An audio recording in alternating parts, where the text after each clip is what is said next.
1962 तक इसे भारतीय वायुसेना में सेवा दी।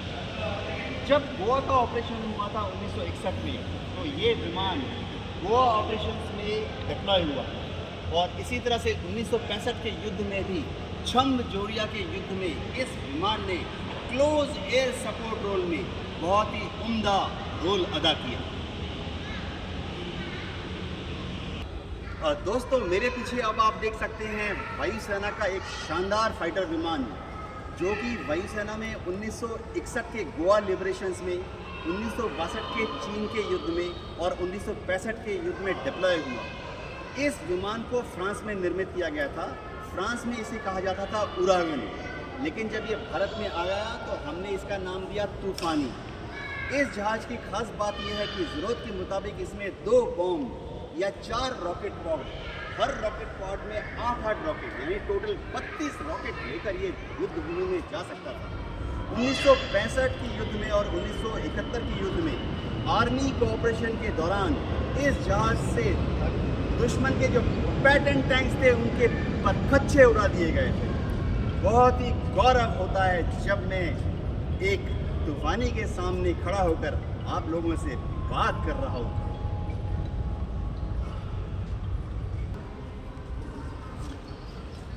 नमस्कार, बढ़िया। 12:30। अच्छा, क्योंकि मैं अभी घर के बाहर हूँ। मिस्टीरियस, ऐसी क्या मिस्ट्री है सर इसकी, आप बताइए। कर्नल राठौर, ये फ्रांस में निर्मित ग्राउंड अटैक विमान है।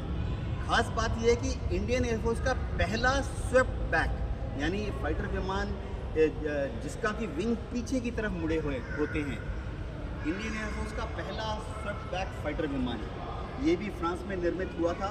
एयर डिफेंस रोल में काफ़ी कारगर रहा, ग्राउंड अटैक रोल में काफ़ी कारगर रहा। इसने 1965 के युद्ध में और 1971 के युद्ध में शानदार योगदान किया। सबसे बड़ी बात है कि आप बोल रहे हैं मिस्ट्री।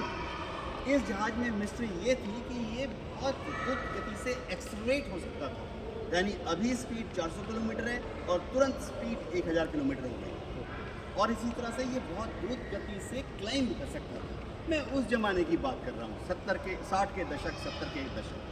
तो दुश्मन जो है वो युद्ध भूमि में भौचक्का रह जाता था जब ये बहुत द्रुत गति से आसमान में ऊंचाई तक चला जाता था।